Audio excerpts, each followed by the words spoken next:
And Daniel Jones is going to be a really interesting one to see what happens there, because he could get franchise tag, but if he doesn't, with what teams saw out of Sam Darnold this year, Daniel Jones could get like a lot of money if he hits the open market, and that will be incredibly fun to watch.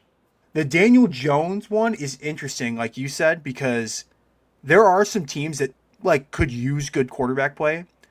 Like the team that comes to mind for me, now this is if they move off their current guy, which they're already paying him a lot of money. But like Arizona, like if they were able to like let's say Indianapolis just says, "Hey, we're not going to franchise tag him like the injury we think is too severe." Arizona could swoop in and probably pay I don't even know what Daniel Jones got paid this past season. I'm going to back check myself before I spit out a wrong number. Um but there's no reason why the Cardinals or a team like the Jets, which would be kind of funny going back to New York, couldn't pay him 20 to 30 million dollars a year. He actually only got paid 14 million dollars last year for the Colts. Like there's no reason he couldn't get double that on the open market. Granted, he's got a torn Achilles right now, which kind of throws a wrench in a lot of plans because he probably won't be able to play until about week 8, week 9. And that's if you're coming back quick from that injury. Because he suffered that like late in the season, right? I'm not mistaking that, correct? Yeah, it was probably about like week 10 or 11, maybe. It was right as they started to lose a couple games after they started like 8-1.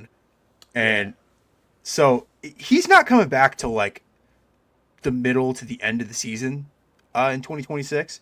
But for a team like Arizona, you're not going to be good next year. Sorry, Brock. You're just the Cardinals are not going to be I think we anywhere. concur.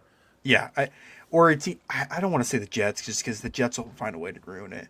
But like, I if Miami had cap space, that'd be fun because they have Jalen Waddle, but they're so tied up in their dead money that that one just doesn't really make a whole lot of sense. But I'm super curious, like you said, A, does he get a long term deal with the Colts? B, do the Colts franchise tag him? C, if they don't do either of the first two, what teams are willing to take a chance? And like you said, potentially do that Sam Darnold type deal where it's 3 years for $100 million and try their luck with Daniel Jones. The thing is with franchise tagging Daniel Jones is like he's not going to play next year anyways. Like Right. he's going to spend so much time trying to recover from that torn Achilles. Like he's not going to play anyways. So why would you bother paying him for a year to not have him play? I At guess that point, you might as well just ink up a long-term contract with him.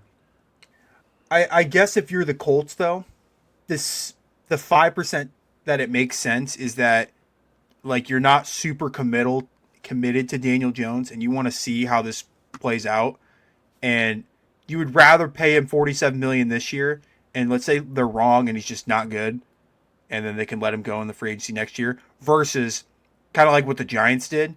The Giants paid him 160 million after that one playoff run with Minneapolis or against Minnesota where the Giants immediately cut him 2 years later. Like I think that's the approach the Colts are taking. But I agree with you. If you already we saw him play well in the first half of the season last year, and he was playing well before he tore his Achilles. Why wouldn't you just commit long term? But I get the logic of the potential franchise tag. And plus, you don't want teams like I said, like Arizona or maybe a couple other teams to potentially steal your franchise quarterback. Because if he's not back with the Colts, you can't trot out Anthony Richardson again. That experiment is just not working. Like that, you can't do that if you're the Colts. So I get the logic of it if they potentially franchise tag him. I think if the plan is like you said, where it's like they just want to pay him for a year, I feel like if they're gonna do that, maybe like a 2 year 70, maybe pay him for next year to get like recover, and then whatever of it you can play, whatever, cool. But next year kind of just doesn't count for Daniel Jones. Right. That doesn't count towards his like eval. But after next year, that's you're like, all right, this is the year. Have you fully recovered from that Achilles? Are you like what we saw in 2025, or are you what we saw in 2023, 2024. So I think if the Colts are if looking to do that, I could definitely see more of a 2-year contract. But now that you say that, I really do like that idea for Arizona, where it's like, all right, just suck next year, go get some talent around Daniel Jones, and then in 2027, be like, hey, trot out Daniel Jones as your quarterback, have talent around him, which is what we saw in Indianapolis, and that clearly worked very well, and kind of just see what happens. Because, like you said, they're going to be bad anyways. So might as well kind of just take a flyer here, go get another top 5 pick, have another top 5 talent for Daniel Jones to play with, whether that be a target on offense or something to help the defense out, and just see what happens. I really do like that fit now that you mention it.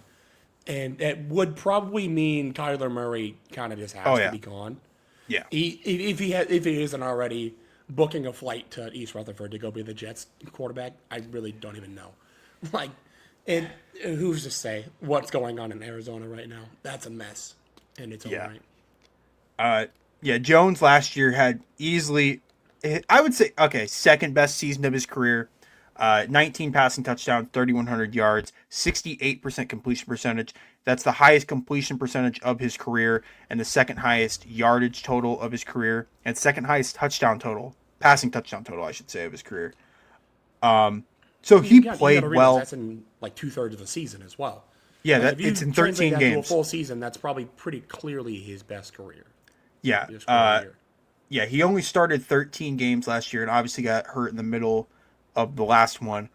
So wasn't really able to bolster those stats anymore. But even if you're Arizona, and let's say I know we talk about Arizona with this move, but other teams could potentially do this too. You sign him for like 1 or 2 years of like, maybe the APY is like more than you want to give up. Maybe it's $40 million a year. There's no reason you couldn't just flip him next year. Like, have him try out like let's say he comes back in week 12. Have him play the last 5 weeks of the year. If he plays good, you can trade him while his value's high. If not, you only have 1 more year of that contract, and then potentially he's starting for whoever the next quarterback in line is. Because if you're only paying Daniel Jones that, I would assume you're looking at quarterback in the draft.